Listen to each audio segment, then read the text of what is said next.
ದೇವರೇ, ಬೆಳಗಿನ ಜಾವದಲ್ಲಿ ನಿಮ್ಮ ವಾಕ್ಯಗಳನ್ನ ನಾವು ಧ್ಯಾನ ಮಾಡಲು ಈ ಆನ್ಲೈನ್ ಮೂಲಕ ದೇವರೇ ನಿಮ್ಮಲ್ಲಿ ಸೇರಿರುವಾಗ ನಿಮ್ಮ ಪ್ರಸನ್ನತೆ, ನಿಮ್ಮ ಆಶೀರ್ವಾದ ನಮ್ಮ ಮೇಲೆ ಇರಲಿ. ಈ ಸಮಯದಲ್ಲಿ ನಾವು ಮಾಡುವಂತ ಎಲ್ಲಾ ಕಾರ್ಯಗಳು ನಿಮಗೆ ಮಹಿಮೆಯನ್ನ ತರಲಿಕ್ಕಾಗುವಂತೆ ಸಹಾಯ ಮಾಡು. ಯೇಸುವಿನ ಕೇಳುತ್ತೇವೆ ನಮ್ಮ ತಂದೆಯ ದೇವರೇ, ಆಮೇಲೆ. ಈ ಬೆಳಗಿನ ಸಮಯದಲ್ಲಿ ಎಲ್ಲರೂ ಸಹ ಯೇಸು ಕ್ರಿಸ್ತನ ನಾಮದಲ್ಲಿ ವಂದನೆಗಳು. ನಾವು ಇವತ್ತಿನ ದಿನದಲ್ಲೂ ಸಹ ದೇವರ ವಾಕ್ಯಗಳ ಕುರಿತಾಗಿ ಮತ್ತೆ ದೇವ ಮನುಷ್ಯರ ಕುರಿತಾಗಿ ಧ್ಯಾನ ಮಾಡ್ಲಿಕ್ಕಿದೀವಿ. ಇವತ್ತಿನ ವಾಕ್ಯದ ತಲೆಬರಹವನ್ನ ಗಮನಿಸುವಂತ ಸಮಯದಲ್ಲಿ ಭರವಸೆಯ ಸಾಕ್ಷಿಗಳಾಗಿ ಜೀವಿಸಿ ಎಂಬುದರ ಕುರಿತಾಗಿ ಬರೆಯಲ್ಪಡ್ತಾ ಇದೆ. ಕಳೆದ 1 ವರ್ಷದಿಂದ ನಾವು ಸತ್ಯವೇದದ ಜೊತೆಗೆ ದೇವರಿಗಾಗಿ ಸೇವೆ ಮಾಡಿದಂತ ದೇವ ಮನುಷ್ಯರ ಮಿಷನರಿಗಳ ಜೀವನದ ಕುರಿತಾಗಿ ನಾವು ಧ್ಯಾನ ಮಾಡ್ತಾ ಇದ್ದೀವಿ. ಏನಕ್ಕೆ ನಾವು ಈ ರೀತಿಯಾಗಿ ದೇವರಿಗಾಗಿ ತಮ್ಮನ್ನು ಒಪ್ಪಿಸಿಕೊಟ್ಟು ರಕ್ತ ಸಾಕ್ಷಿಗಳಾಗಿ ಮರಣ ಹೊಂದಿದಂತ ದೇವ ಜನರ ಕುರಿತಾಗಿ ಧ್ಯಾನ ಮಾಡ್ತಾ ಇದೀವಿ ಅಂದ್ರೆ, ಈ ಲೋಕದಲ್ಲಿ ನಾವೆಲ್ಲರೂ ಸಾಕ್ಷಿಗಳಾಗಿರ್ಬೇಕು ಎಂಬುದನ್ನ ದೇವರು ಬಯಸ್ತದ. ಯೇಸು ಸ್ವಾಮಿ ಪುನರುತ್ಥಾನ ಹೊಂದಿದ ಮೇಲೆ ಈ ಲೋಕವನ್ನ ಬಿಟ್ಟು ಅವ್ರು ಹೋಗುವಂತ ಸಮಯದಲ್ಲಿ ಹೇಳುವಂತ ಕೊನೆಯ ಮಾತು ಇದೆ: ನೀವು ಲೋಕದ ಕಟ್ಟ ಕಡೆಯವರೆಗೂ ನನಗೆ ನೀವು ಸಾಕ್ಷಿಗಳಾಗಿರಬೇಕು ಎಂಬುದಾಗಿ ಹೇಳಿ. ಇವತ್ತಿನ ಧ್ಯಾನದಲ್ಲೂ ಸಹ ಬಹಳ ವಿಶೇಷವಾದಂತ ಒಂದು ಕಾರ್ಯವನ್ನ ಇವತ್ತಿನ ದಿನದಲ್ಲಿ ನೋಡ್ತಾ ಇದೀವಿ. ಏನಪ್ಪಾ ಅಂದ್ರೆ, ನಾವೆಲ್ಲರೂ ಸಹ ಭರವಸೆಯ ಸಾಕ್ಷಿಗಳಾಗಿ ಜೀವಿಸಬೇಕು ಎಂಬುದನ್ನ ದೇವರು ಬಯಸ್ತದ.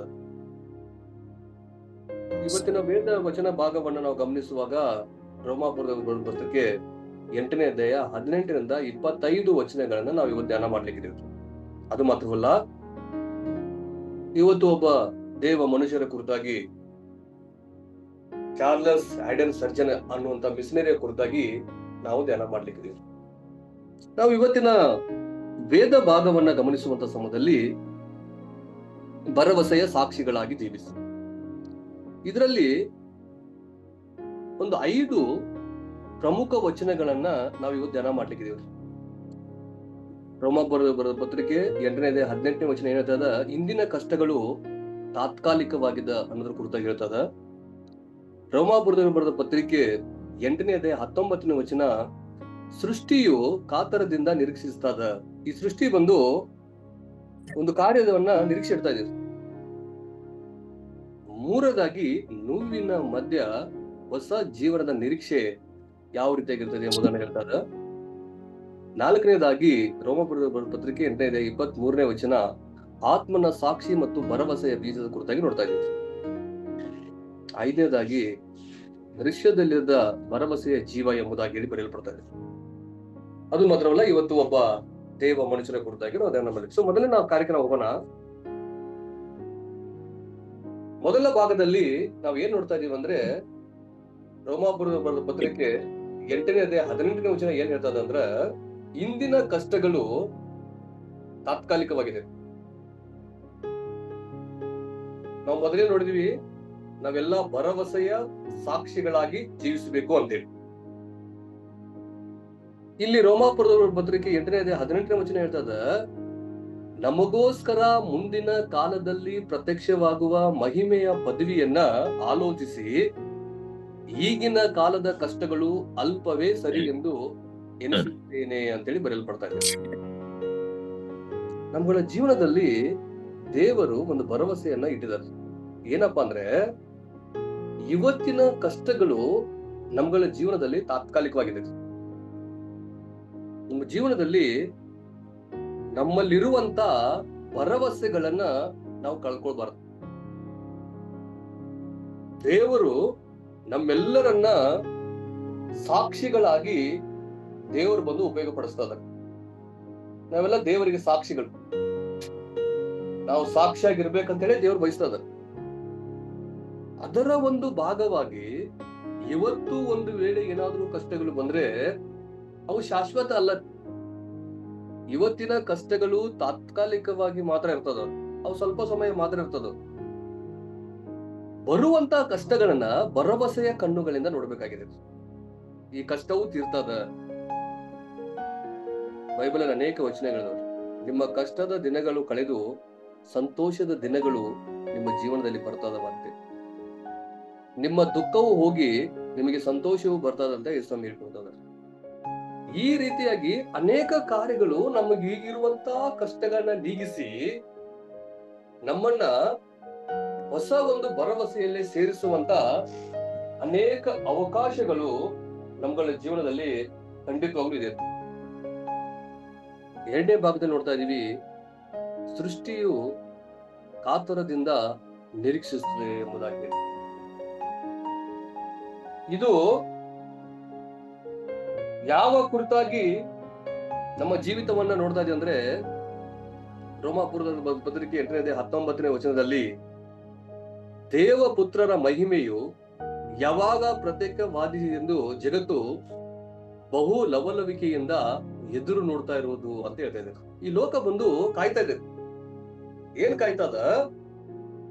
ಕ್ರಿಸ್ತನ ಬರೋಣವನ್ನ ದೇವರು ಯಾವಾಗ ತಿರುಗಿ ಬರ್ತಾರ ಅನ್ನೋದನ್ನ ತುಂಬಾ ಕಾತರದಿಂದ, ಬಹಳ ಸಂತೋಷದಿಂದ, ಉತ್ಸಾಹದಿಂದ ಕಾಯ್ತಾ ಇದೆ. ಇದು ಒಂದು ಭರವಸೆ.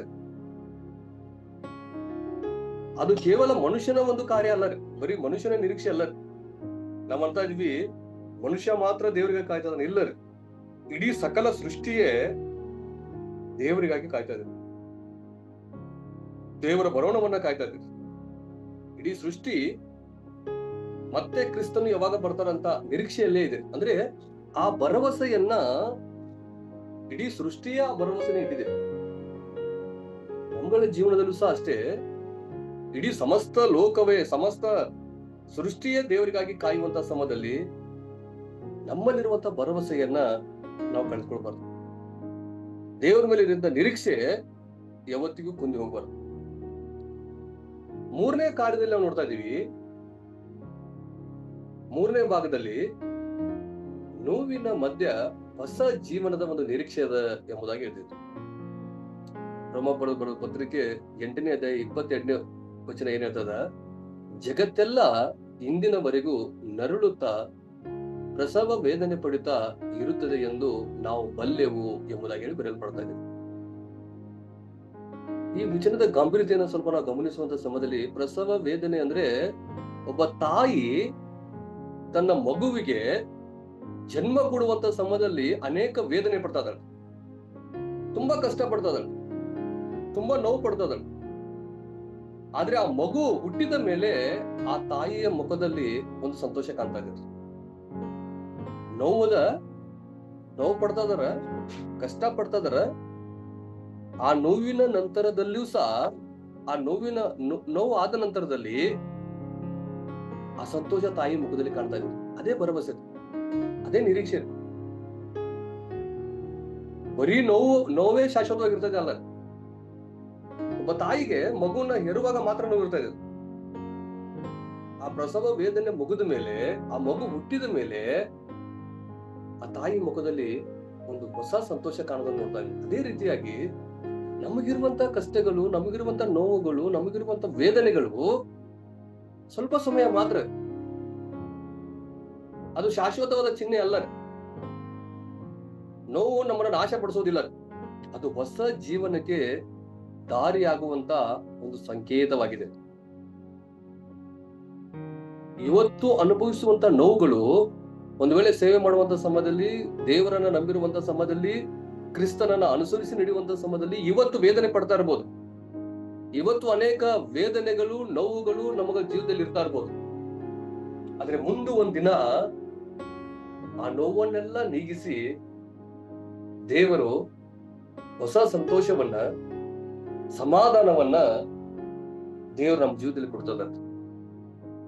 ದೇವರಂತ ಕಾರ್ಯಗಳನ್ನ ಒದಗಿಸ್ತದ. ನಾವು ಇವತ್ತು ಪಡುವಂತ ನೋವುಗಳನ್ನೇ ಶಾಶ್ವತವಾದಂತ ನೋವುಗಳು. ಇದೇ ನಮ್ಮ ಜೀವನ ಪೂರ್ತಿ ಕಷ್ಟಗಳೇ ಇರ್ತದ. ಒಳ್ಳೆ ದಿನಗಳು ನಮ್ಮ ಜೀವನದಲ್ಲಿ ಬರುವುದೇ ಇಲ್ಲ. ಆ ನೋವುಗಳು ಹೋಗ್ತಾ ಇದೆ, ಆ ಚಿಂತೆಗಳು ಹೋಗ್ತಾ ಇದೆ, ಆ ವೇದನೆಗಳು ಹೋಗ್ತದ, ಆ ಕಷ್ಟಗಳು ಹೋಗ್ತದ, ಒಳ್ಳೆ ದಿನಗಳು ಬರ್ತದ. ಆ ಭರವಸೆಯನ್ನು ನಾವು ಕಳ್ಕೋಬಾರ್ದು. ಭರವಸೆಯ ಸಾಕ್ಷಿಗಳಾಗಿ ನಾವು ಜೀವಿಸಬೇಕಾಗಿದೆ. ನಾವು ಕಳೆದ ವರ್ಷದಲ್ಲಿ ಎಷ್ಟೋ ಜನ ದೇವರಿಗಾಗಿ ತಮ್ಮ ಜೀವನವನ್ನು ಅರ್ಪಿಸಿದಂತ ಮನುಷ್ಯರ ಕುರಿತಾಗಿ ನಾವು ಧ್ಯಾನ ಮಾಡ್ತಾ ಇದ್ದೀವಿ. ಅವರು ದೇವರಿಗಾಗಿ ತಮ್ಮ ಜೀವನವನ್ನ ಮುಡುಪಾಗಿಟ್ಟಿರುವಂತ ಸಮಯದಲ್ಲಿ ಅವ್ರಿಗೆ ಎಷ್ಟೇ ಪಾಡುಗಳು, ಕಷ್ಟಗಳು, ಎದುರುಗಳು ಏನೇ ಬಂದ್ರು, ತಮ್ಮ ಜೀವ ಹೋಗುವಂತ ಸನ್ನಿವೇಶ ಬಂದ್ರು, ದೇವರ ಮೇಲಿರುವಂತ ಭರವಸೆಯನ್ನ ಕಳ್ಕೊಳ್ತಾ ಇಲ್ಲ. ದೃಢವಾಗಿ ನಿಲ್ತದ, ಸ್ಥಿರವಾಗಿ ನಿಲ್ತದ. ಇವತ್ತು ನಾವುಗಳೆಲ್ಲ ಏನಕ್ಕೆ ಇಷ್ಟೆಲ್ಲ ಅವರ ಜೀವನದ ಕುರಿತಾಗಿ ನಾವು ಧ್ಯಾನ ಮಾಡ್ತಾ ಇದೀವಿ ಅಂದ್ರೆ, ನಮ್ಮ ಜೀವಿತದಲ್ಲೂ ಸಹ ದೇವರ ಮೇಲಿರುವಂತ ಭರವಸೆಯನ್ನ ನಾವು ಕಳ್ಕೊಳಕ್ ಹೋಗ್ಬಾರ್ದು. ಭರವಸೆಯ ಸಾಕ್ಷಿಗಳಾಗೇ ನಾವು ಜೀವಿಸಬೇಕು ಎಂಬುದನ್ನ ಇವತ್ತಿನ ಧ್ಯಾನದಲ್ಲಿ ನೋಡ್ತಾ ಇದ್ದೀವಿ. 4ನೇ ಕಾರ್ಯದಲ್ಲಿ ನೋಡ್ತಾ ಇದ್ದೀವಿ, ಆತ್ಮನ ಸಾಕ್ಷಿ ಮತ್ತು ಭರವಸೆಯ ಬೀಜ. ರೋಮಾಪುರದವರು ಬರೆದ ಪತ್ರಿಕೆ 8ನೇ ಅಧ್ಯಾಯ 23ನೇ ವಚನ ಏನ್ ಹೇಳ್ತದ, ಇದು ಮಾತ್ರವಲ್ಲದೆ ಪ್ರಥಮ ಫಲವಾಗಿರುವ ಪವಿತ್ರಾತ್ಮ ವರವನ್ನ ಹೊಂದಿದವರಾದ ದೇವಪುತ್ರರ ಪದವಿಯನ್ನ, ಅಂದರೆ ದೇಹಕ್ಕೆ ಬರಬೇಕಾದ ವಿಮೋಚನೆಯನ್ನ ಎದುರು ನೋಡುತ್ತಾ ನಮ್ಮೊಳಗೆ ನರಳುತ್ತೇವೆ ಎಂಬುದಾಗಿ ಹೇಳ್ತಾರೆ. ಆತ್ಮನ ಸಾಕ್ಷಿಯ ಭರವಸೆ ಇದು ಹೆಂಗಂದ್ರೆ, ದೇವರು ಬಂದು ತನ್ನ ಪವಿತ್ರ ಆತ್ಮವನ್ನ ನಮ್ಗೆ ಇಡ್ತಾ ಇದ್ದಾರೆ. ದೇವರ ಕೆಲಸ ಪ್ರಾರಂಭವಾಗಿದೆ. ಇವತ್ತು ನಮ್ಮಗಳ ಜೀವನದಲ್ಲಿ ಎಲ್ಲೋ ಇರುವಂತ ನಮ್ಮನ್ನ, ನಶಿಸಿ ಹೋಗುತ್ತಿರುವಂತ ನಮ್ಮನ್ನ, ಪಾಪದಲ್ಲಿರುವಂತ ನಮ್ಮನ್ನ ದೇವರು ಇವತ್ತು ಕರೆದು ತನ್ನ ನೀತಿಯಲ್ಲಿ ನಮ್ಮನ್ನ ನಡೆಸ್ತದಂದ್ರೆ ಅದು ದೇವರ ಕೃಪೆ.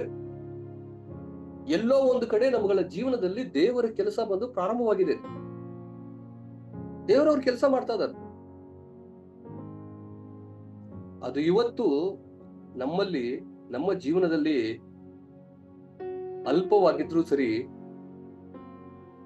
ದೇವರ ದಿನ ನಮ್ಮ ಜೀವನದಲ್ಲಿ ಖಂಡಿತ ಬರ್ತಾ ಇದೆ. ದೇವರ ಪವಿತ್ರಾತ್ಮನ ಕಾರ್ಯಗಳು, ಪರಿಶುದ್ಧಾತ್ಮನ ವಿಷಯಗಳು ನಮ್ಮಗಳ ಜೀವನದಲ್ಲಿ ಬರೋದಕ್ಕೆ ಹತ್ತಿರವಾಗ್ತಾ ಇದೆ. ಇದರಿಂದ ನಾವು ಏನ್ ಅರ್ಥ ಮಾಡ್ಕೋಬೇಕಾಗಿದೆ, ದೇವರ ಕೆಲಸ ಆರಂಭಗೊಂಡಿದೆ, ಅದು ಪೂರ್ಣಗೊಳ್ಳುವುದು ಖಚಿತ ಎಂಬುದಾಗಿ. ನಮಗೆ ದೇವರ ಮೇಲಿರುವಂತಹ ಭರವಸೆಯನ್ನ ನಾವು ಯಾವತ್ತಿಗೂ ಕಳ್ಕೋಬಾರ್ದು. ದೇವರು ತನ್ನ ಪರಿಶುದ್ಧಾತ್ಮವನ್ನ, ಪವಿತ್ರಾತ್ಮವನ್ನ ನಮ್ಮ ಮೇಲೆ ಖಂಡಿತ ಇಡ್ತಾ ಇದ್ದಾರೆ. ಪರಿಶುದ್ಧ ಕಾರ್ಯಗಳು ನಮ್ಮ ಜೀವನದಲ್ಲಿ ಖಂಡಿತ ಕಾಣ್ತಾ ಇದ್ದಾರೆ. ಇವತ್ತು ಕಷ್ಟ ಇರ್ಬೋದು, ಇವತ್ತು ವೇದನೆಗಳಿರ್ಬೋದು, ಆದ್ರೆ ದೇವರು ಅವೆಲ್ಲವನ್ನ ನೀಗಿಸ್ತಾ ಇದ್ದಾರೆ. ಆ ಭರವಸೆ ನಮ್ಮಲ್ಲಿ ಇರ್ಬೇಕಾಗಿದೆ. ಭರವಸೆಯ ಸಾಕ್ಷಿಗಳಾಗಿ ನಾವು ಇರ್ಬೇಕಾಗಿದೆ. ಸೋತ್ ಹೋಗ್ಬಾರ್ದು. ಕಷ್ಟಗಳು ಬಂದ ತಕ್ಷಣ, ಯಾವುದೋ ಒಂದು ಕಾರ್ಯ ಬಂದ ತಕ್ಷಣ ನಮ್ಗಳ ಜೀವನದಲ್ಲಿ ಸೋತು ಹೋಗದೆ ದೃಢವಾಗಿ ನಾವು ನಿಲ್ಲಬೇಕಾಗಿದೆ. 5ನೇ ಕಾರ್ಯದಲ್ಲಿ ನೋಡ್ತಾ ಇದ್ದೀವಿ, ದೃಶ್ಯದಲ್ಲಿದ್ದ ಭರವಸೆಯೇ ಜೀವ ಎಂಬುದಾಗಿ. ರೋಮಾಪುರದ ಬರೆದ ಪತ್ರಿಕೆ 8ನೇ ಅಧ್ಯಾಯ 25ನೇ ವಚನ ಹೇಳ್ತದ, ಆದರೆ ಕಾಣದಿರುವುದನ್ನ ನಾವು ಎದುರು ನೋಡುವರಾಗಿದ್ದರೆ ತಾಳ್ಮೆಯಿಂದ ಕಾದುಕೊಂಡಿರುವೆವು ಎಂಬುದಾಗಿ ಹೇಳ್ತೇವೆ. ಕಾಣದಿರುವುದನ್ನ ನಾವ್ ಎದುರು ನೋಡ್ತಾ ಇದ್ದೀವಿ, ತಾಳ್ಮೆಯಿಂದ ಕಾಯ್ಬೇಕಾಗಿದೆ. ನಂಬಿಕೆಯು ನಮ್ಮನ್ನ ಕಾಯುವಂತೆ ಮಾಡ್ತಾ ಇದೆ. ಕಾಯುವಾಗ ಆತ್ಮವು ನಮ್ಮನ್ನ ಬಲಪಡಿಸ್ತಾ ಇದೆ. ಕ್ರಿಸ್ತನವನಿಗೆ, ದೇವರನ್ನ ನಂಬಿರುವಂತವರಿಗೆ ತಾಳ್ಮೆ ಅನ್ನೋದು ತುಂಬಾ ಮುಖ್ಯ. ತಗ್ಗಿಸಿಕೊಳ್ಳೋದು ಅನ್ನೋದು ಬಹಳ ಮುಖ್ಯ. ಕಾಯ್ಬೇಕು. ಅವಸರ ಪಟ್ಟು ಅನೇಕ ಕಾರ್ಯಗಳನ್ನ ನಮ್ಗಳ ಜೀವನದಲ್ಲಿ ನಡೀಲಿಲ್ಲ ಅಂದ್ರೆ ತುಂಬಾ ಅವಸರದಲ್ಲಿ ಏನೇನೋ ಕಾರ್ಯಗಳನ್ನ ಮಾಡ್ಬಿಡ್ತಾ ಇದ್ದಾರೆ. ಇಲ್ಲ, ಕಾಯ್ಬೇಕಾಗಿದೆ. ವೇದ ವಚನ ಇರ್ತದೆ, ದೇವ್ರು ಒಂದ್ ಮೇಲೆ ಒಂದ್ ಸರಿ ದೇವ್ರು ಬಂದು ಕೊಡ್ತೀನಿ ಅಂತ ಹೇಳಿ ನಮ್ಮ ಜೀವನದಲ್ಲಿ ವಾಗ್ದಾನ ಕೊಟ್ಟ ಮೇಲೆ ಅದು ತಡ ಆಗಿದ್ರು ಸರಿ, ಖಂಡಿತವಾಗ್ಲೂ ನಮ್ಗೆ ಸಿಗ್ತಾ ಇದೆ. ಅದು ಎಂತ ಕಾರ್ಯ ಆದ್ರೂ ಸರಿ. ಇವತ್ತು ಒಂದ್ ವೇಳೆ ಇವತ್ತು ಇಲ್ಲದೆ ಇರ್ಬೋದು, ಇವತ್ತು ಸ್ವಲ್ಪ ಲೇಟ್ ಆಗ್ತಾ ಇರ್ಬೋದು. ನಾನು ಯಾವ್ದೋ ಒಂದು ಕಾರ್ಯದ ಮೇಲೆ ನಂಬಿಕೆ ಇಟ್ಟಿದ್ದೀನಿ, ನನ್ನ ಜೀವನದಲ್ಲಿ ಅದು ನಡಿಬೇಕಾಗಿದೆ, ಸೊ ಇವತ್ತು ಅದು ನಡೀತಾ ಇಲ್ಲ ಅಂದ್ರೆ ಸ್ವಲ್ಪ ಕಷ್ಟ ಇರ್ಬೋದು. ಆದ್ರೆ ಖಂಡಿತವಾಗ್ಲೂ ಒಂದಿನ ಬರ್ತಾ ಇದ್ರೆ ಅಲ್ಲಿವರೆಗೂ ಕಾಯ್ಬೇಕಾಗಿದೆ. ಅನೇಕ ಸಮಯದಲ್ಲಿ ಏನ್ ಮಾಡ್ತಾ ಇದೀವಿ, ಅವಸರದಿಂದ ಯಾವೇ ತಪ್ಪದ ಕಾರ್ಯಗಳನ್ನ, ತಪ್ಪದ ವಿಷಯಗಳಲ್ಲಿ ಹೋಗ್ಬಿಡ್ತಾ ಇದೀವಿ. ನಮ್ಮ ಜೀವನದಲ್ಲಿ ಭರವಸೆಯ ಜೀವ ನಮ್ಮಲ್ಲಿ ಶಾಶ್ವತವಾಗಿರ್ಬೇಕಾಗಿದೆ. ಖಂಡಿತ ಒಂದಿನ ನಡೆಯುತ್ತ, ಖಂಡಿತ ಒಂದಿನ ನನ್ನ ಜೀವನದಲ್ಲಿ ಅಂತ ಕಾರ್ಯಗಳು ಬರ್ತದವ, ಕಷ್ಟದ ದಿನಗಳು ಒಂದಿನ ತೀರಿ ಹೋಗ್ತದವ. ವ್ಯವಸಾಯ ಮಾಡುವಂತ ವ್ಯವಸಾಯಗಾರನ ಗಮನಿಸುವಂತ ಸಮಯದಲ್ಲಿ ಒಬ್ಬ ವ್ಯವಸಾಯ ಮಾಡುವಂತ ವ್ಯಕ್ತಿ ಏನ್ ಮಾಡ್ತದನ, ತನ್ನ ಹೊಲವನ್ನ ರೆಡಿ ಮಾಡ್ಕೋತದ. ಸಾಧಾರಣವಾಗಿ ಊರ್ ಕಡೆ ಎಲ್ಲ ನೋಡಿದ್ರೆ ಊರಲ್ಲೆಲ್ಲ ಏನ್ ಮಾಡ್ತದಾರ, ಬೇಸಿಗೆ ಕಾಲದಲ್ಲೇ ಹೊಲನೆಲ್ಲ ರೆಡಿ ಮಾಡ್ಕೊಳ್ತದ. ಅದಕ್ಕೆ ನೇಗಿಲು ಹೊಡೆದು ಅದ್ ಏನ್ ಬೇಕೋ ಅದನ್ನೆಲ್ಲ ರೆಡಿ ಮಾಡ್ಕೊಳ್ತದ. ಆ ರೈತನ್ ಗೊತ್ತಿರಲ್ಲ ಮುಂದೆ ಮಳೆ ಬರುತ್ತೋ ಇಲ್ಲ ಅಂತೇಳಿ, ಆದ್ರೂ ಭರವಸೆ ಖಂಡಿತವಾಗ್ಲೂ ಈ ವರ್ಷ ಮಳೆ ಆಗುತ್ತೆ. ರೆಡಿ ಮಾಡ್ತದನ,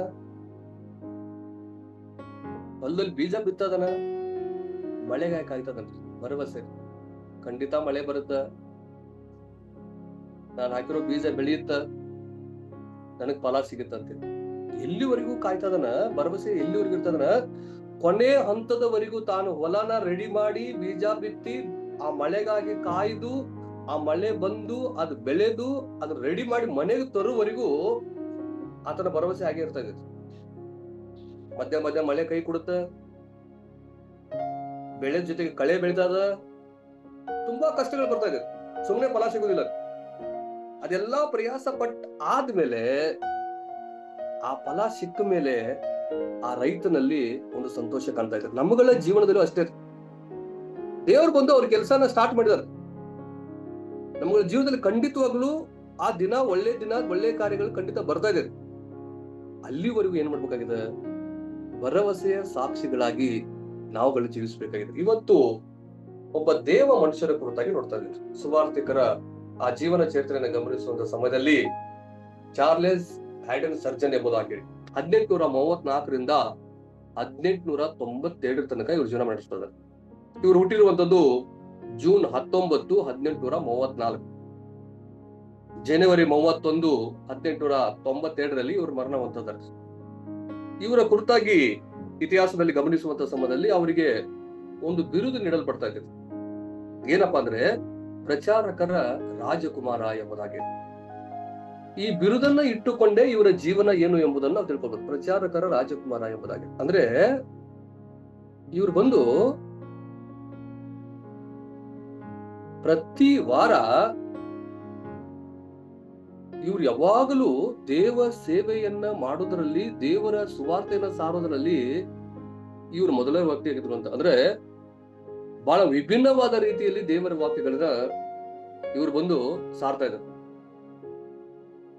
ಅದು ಮಾತ್ರವಲ್ಲ, ಇವ್ರು ಬಂದು ಒಬ್ಬ ಮನುಷ್ಯನನ್ನ ಮಾನಸಾಂತರ ಪಡಿಸುವಂತ ವಿಷಯಗಳಲ್ಲಿ, ಅಂದ್ರೆ ಒಬ್ಬ ಮನುಷ್ಯನು ಪಾಪದಿಂದ ನೀತಿಯ ಕಡೆಗೆ ಬರುವಂತೆ ಇವರು ಬೋಧನೆಗೆ ತುಂಬಾ ಒತ್ತು ಕೊಡ್ತಾ ಇದ್ದಾರೆ. ದೇವರ ಬಗ್ಗೆ, ದೇವರ ಕಾರ್ಯಗಳನ್ನ ಪ್ರಚಾರ ಮಾಡೋದ್ರಲ್ಲಿ ಇವರೊಬ್ಬ ರಾಜಕುಮಾರ ಅಂತ ಕರೆಸಿಕೊಳ್ತದ. ಅಂದ್ರೆ ಕಠಿಣ ಹೃದಯಗಳಿಗೂ ಸಹ ದೇವರ ವಾಕ್ಯಗಳನ್ನ ಸಾರುವಂತ ಸಾಮರ್ಥ್ಯ ಇವರಲ್ಲಿತ್ತು. ಒಬ್ಬ ದೇವ ಸೇವಕರಿಗೆ ಇರಬೇಕಾಗಿರುವಂತ ಅತಿ ಪ್ರಮುಖವಾದ ವಿಷಯ ಏನಪ್ಪಾ ಅಂದ್ರೆ, ಒಳ್ಳೆಯವನಿಗೆ ಒಳ್ಳೇದ್ ಮಾಡೋದ್ರಲ್ಲಿ ಯಾವ ಇದು ಇಲ್ಲ, ಆದ್ರೆ ಕೆಟ್ಟವನಿಗೆ ಒಳ್ಳೇದನ್ನ ಮಾಡಿ ಅವನನ್ನ ನೀತಿಯಲ್ಲಿ ನಡೆಸ್ತೀವಲ್ಲ, ಅದು ಬಹಳ ಶ್ರೇಷ್ಠವುಳ್ಳ ಕಾರ್ಯ. ಯಾಕಂದ್ರೆ ಸತ್ಯವೇದ ದೇವರು ವಚನ ಹೇಳ್ತಿದ್ರು, ಯೇಸು ಸ್ವಾಮಿ ಒಳ್ಳೆಯವರನ್ನು ಹುಡುಕೊಂಡು ಬರ್ಲಿಲ್ಲ, ಕೆಟ್ಟು ಹೋಗಿರೋರನ್ನ ಹುಡುಕಿ ರಕ್ಷಣೆ ಮಾಡೋದಕ್ಕಾಗಿ ಯೇಸು ಸ್ವಾಮಿ ಈ ಲೋಕಕ್ಕೆ ಬಂದ್ರು ಅಂತೇಳಿ ವೇದ ವಚನದಲ್ಲಿ ನೋಡ್ತಾ ಇದ್ದೀವಿ. ಇವರು ಸಜ್ಜನರವರು ಏನ್ ಮಾಡ್ತಾ ಇದಾರ, ತಮ್ಮ ಜೀವಿತವನ್ನ ದೇವರ ಸೇವೆಯಲ್ಲಿ ಸ್ಪಷ್ಟವಾಗಿ ಬೋಧಿಸುವಂತ ಬೋಧಕರಾಗಿ ಕಾಣಲ್ಪಡ್ತಾರೆ. ಇವರು ತಮ್ಮ 15ನೇ ವಯಸ್ಸಿನಲ್ಲಿ ಮಾನಸಾಂತರಗೊಂಡು ಅನೇಕರಿಗೆ ಕ್ರಿಸ್ತನ ಬಗ್ಗೆ ದೇವರ ಬಗ್ಗೆ ಅವರು ಮಾಡುವಂತ ಕಾರ್ಯಗಳ ಕುರಿತಾಗಿ ಅವರಿಗೆ ವಿಭಿನ್ನವಾದ ರೀತಿಯಲ್ಲಿ ತಿಳಿಸಿರ್ತದ. ಲೋಕದಲ್ಲಿ ನಿಮಗೊಂದು ಭರವಸೆ ಇದೆ, ನಿಮಗೆ ಅಂತೇಳಿ ಒಂದು ನಿತ್ಯ ರಾಜ್ಯ ಇದೆ, ನಿಮ್ಗೆ ಅಂತ ಹೇಳ್ಬಿಟ್ಟು ಒಂದು ಮಹಾ ಪದವಿಯನ್ನ ದೇವರು ಕೊಡ್ಲಿಕ್ಕಿದಾರ ಅಂತ ಹೇಳಿ ಪಾಪದಲ್ಲಿರುವಂತ ಜನರನ್ನ ಪರಿಶುದ್ಧತೆ ಕಡೆಗೆ, ನೀತಿಯ ಕಡೆಗೆ ನಡೆಸುವಂತ ವ್ಯಕ್ತಿಗಳಾಗಿ ಅವರು ಕರೆಯಲ್ಪಡ್ತಾರೆ. ದೇವರ ವಿಷಯಗಳನ್ನ ವಿಭಿನ್ನವಾದ ರೀತಿಯಲ್ಲಿ ಜನರಿಗೆ ಬೋಧಿಸ್ತದ. ಅವರ ಪಾಪಗಳನ್ನ, ಅವರ ತಪ್ಪುಗಳನ್ನ ಪ್ರೀತಿಯಿಂದ ತಿದ್ದಿ ಹೇಳ್ತದ. ಅದಕ್ಕೆ ಇವರನ್ನ ಪ್ರಚಾರಕರ ರಾಜಕುಮಾರ ಎಂಬುದಾಗಿ ಹೇಳಿ ಕರೀತದ. ದೇವರ ವಚನ ಹೇಳ್ತದ, ನಿಮಗೆ ಅನುಕೂಲದ ಸಮಯದಲ್ಲೂ ಅನಾನುಕೂಲದ ಸಮಯದಲ್ಲೂ ದೇವರ ವಾಕ್ಯಗಳನ್ನ ನೀನು ಸಾರು ಎಂಬುದಾಗಿ ಹೇಳಿ ವೇದ ವಚನದಲ್ಲಿ ಬರೆಯಲ್ಪಡ್ತಾ ಇದೆ. ದೇವರು ನಮ್ಮನ್ನ ಕೇವಲ ವಿಶ್ವಾಸಿಗಳಾಗಿ ಅಲ್ಲ, ದೇವರು ನಮ್ಮೆಲ್ಲರನ್ನ ಶಿಷ್ಯರಾಗಿ ನೋಡ್ತಾ ಇದ್ದಾರೆ. ನಾವೆಲ್ಲರೂ ಶಿಷ್ಯರೇ. ಅದು ಮಾತ್ರವಲ್ಲ, ಯೇಸು ಸ್ವಾಮಿ ನಮ್ಗೆ ಹೇಳುವಂತ ಮಾತು, ನೀವೆಲ್ಲ ನನಗೆ ಸಾಕ್ಷಿಗಳು ಅಂತೇಳಿ ಹೇಳ್ತದ. ನೀವೇ ನನಗೆ ಸಾಕ್ಷಿಗಳು ಎಂಬುದಾಗಿ ಹೇಳ್ತದ. ನೀವೇ ನನಗೆ ಸಾಕ್ಷಿ. ಇದ್ರ ಅರ್ಥ ಬಂದು, ಸಾಕ್ಷಿ ಅಂದ್ರೆ ಒಬ್ಬ ನಿಜವಾದ ಕ್ರೈಸ್ತನಿಗಿರುವಂತ ಅತಿ ಪ್ರಮುಖವಾದಂತ ಕಾರ್ಯ ಏನಪ್ಪಾ ಅಂದ್ರೆ, ದೇವರು ನಮಗ ಏನನ್ನ ಮಾಡಿದಾರೋ ನಾವು ಅದು ಇನ್ನೊಬ್ಬರಿಗೆ ಮಾಡುವಂತದ್ದೇ ನಿಜವಾದಂತ ಸೇವೆ. ನಾವು ಸಾಕ್ಷಿಯಾಗಿ ಜೀವಿಸೋದ ಅಂದ್ರೆ ಏನಪ್ಪಾ ಅಂದ್ರೆ, ದೇವರು ನನ್ನನ್ನ ಪಾಪದಿಂದ ಬಿಡಿಸಿದಾರ, ದೇವರು ನನ್ನನ್ನು ಅಶುದ್ಧತೆಯಿಂದ ನನಗೆ ದೇವರು ಬಿಡುಗಡೆಗೊಳಿಸಿದಾರ, ದೇವ್ರು ಇವತ್ತು ನನ್ನನ್ನು ನೀತಿಯಲ್ಲಿ ನಡೆಸ್ತಾರ, ನಿಮ್ಮನ್ನು ನಡೆಸ್ತಾರ ಅಂತ ಹೇಳ್ಬಿಟ್ಟು ಇನ್ನೊಬ್ಬರಲ್ಲಿ ಆ ಕ್ರಿಸ್ತನ ಪ್ರೀತಿಯನ್ನ ಹುಟ್ಟಿಸಿ ಅವರನ್ನ ನೀತಿಯಲ್ಲಿ ನಡೆಸಬೇಕಾಗಿರುವಂತದ್ದೇ ನಮ್ಮೆಲ್ಲರ ಕರ್ತವ್ಯವಾಗಿದೆ. ಈ ಮುಂಜಾನೆ ಜಾವದಲ್ಲಿ ದೇವರ ವಾಕ್ಯಗಳನ್ನ ಕೇಳುವಂತ ಎಲ್ಲರೂ ಸಹ ನಮ್ಮಗಳ ಜೀವಿತದಲ್ಲಿ ಒಂದು ಕಾರ್ಯವನ್ನ ನಾವು ನಮ್ಮ ಗಮನದಲ್ಲಿ ಇಟ್ಕೊಳ್ಬೇಕಾಗಿದೆ. ಏನಪ್ಪಾ ಅಂದ್ರೆ,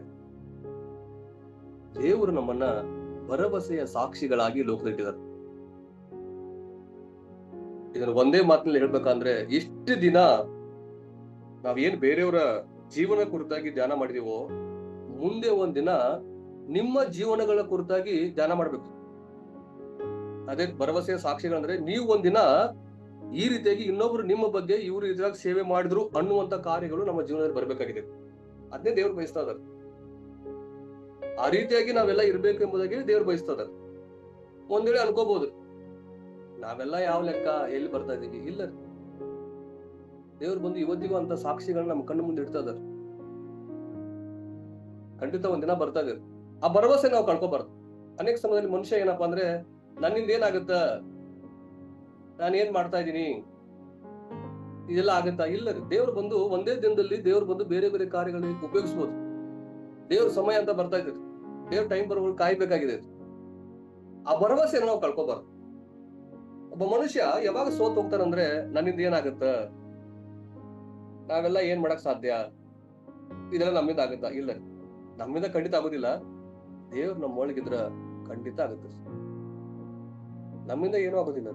ದೇವರು ನಮ್ಮೊಳಗಿದ್ರ, ದೇವರ ವಾಕ್ಯ ನಮ್ಮೊಳಗಿದ್ರ, ದೇವರ ಕಾರ್ಯಗಳು ನಮ್ಮೊಳಗಿದ್ರ ಖಂಡಿತ ಆಗುತ್ತೆ. ಈ ಬೆಳಗಿನ ಜಾವದಲ್ಲಿ ನಾವು ಇಟ್ಟಿರುವಂತ ಭರವಸೆಯನ್ನ ನಾವು ಯಾವತ್ತಿಗೂ ಕಳೆದುಕೊಳ್ಳದೆ ಭರವಸೆಯ ಸಾಕ್ಷಿಗಳಾಗಿ ನಾವು ಜೀವನ ಮಾಡೋಣ. ಕ್ರಿಸ್ತನಿಗಾಗಿ ಕೊನೆವರೆಗೂ ನಾವು ಸಾಕ್ಷಿಗಳಾಗಿರುತ್ತೆ. ಕ್ರಿಸ್ತನ ಪ್ರೀತಿಯನ್ನ ಇನ್ನೊಬ್ರಿಗೆ ನಾವು ಸಾರೋರಾಗಿನ ದೇವರು ನಮ್ಮನ್ನ ಅತ್ಯಧಿಕವಾಗಿ ಆಶೀರ್ವಾದ ಮಾಡ್ತಾ ಇದ್ದಾರೆ. ಪ್ರಾರ್ಥನೆ ಮಾಡಿಕೊಂಡು, ಪರಮ ಪ್ರೀತಿ ಉಳ್ಳ ನಮ್ಮ ತಂದೆಯ ದೇವರೇ, ಈ ಬೆಳಗಿನ ಸಮಯದಲ್ಲಿ ನಿಮ್ಮ ಪರಿಶುದ್ಧವುಳ್ಳ ನಾಮಕ್ಕೆ ನಾವು ಸ್ತೋತ್ರ ಮಾಡ್ತಾ ಇದೀವಪ್ಪ. ದೇವರೇ, ಮುಂಜಾನೆ ಜಾವದಲ್ಲಿ ನಾವು ಭರವಸೆಯ ಸಾಕ್ಷಿಗಳಾಗಿ ಜೀವಿಸಬೇಕು ಎಂಬುದನ್ನ ನಾವು ಧ್ಯಾನಿಸುವಂತೆ ಕೃಪೆ ಮಾಡಿದಕ್ಕಾಗಿ ನಿಮಗೆ ಸ್ತೋತ್ರಪ್ಪ. ದೇವರೇ, ನಿಮ್ಮ ಮೇಲೆ ನಂಬಿಕೆ ಇಟ್ಟು ಜೀವಿಸುವಂತ ನಾವೆಲ್ಲರೂ ಸಹ ಭರವಸೆ ಉಳ್ಳವರಾಗಿ, ದೇವರೇ, ನೀ ನಮ್ಮ ಜೀವನದಲ್ಲಿ ಏನುವ ಉದ್ದೇಶವನ್ನು ಇಟ್ಟಿದೆಯೋ ಅದನ್ನ ನಾವು ಕೈಗೊಳ್ಳುವಂತೆ ನಮಗೆ ಸಹಾಯ ಮಾಡು. ಈ ಆನ್ಲೈನ್ ಮೂಲಕವಾಗಿ ದೇವರ ವಾಕ್ಯಗಳನ್ನ ಕೇಳುವಂತ ಎಲ್ಲರನ್ನ ಆಶೀರ್ವಾದ ಮಾಡು. ಈ ದಿನ ಪೂರ್ತಿ ನಿಮ್ಮ ಸಮಾಧಾನದಿಂದ ನಮ್ಮೆಲ್ಲರನ್ನ ನಡೆಸಿ. ಯೇಸುವಿನ ಹೆಸರಿನಲ್ಲಿ ಕೇಳುತ್ತೇವೆ ನಮ್ಮ ತಂದೆಯಾದ ದೇವರೇ, ಆಮೆನ್.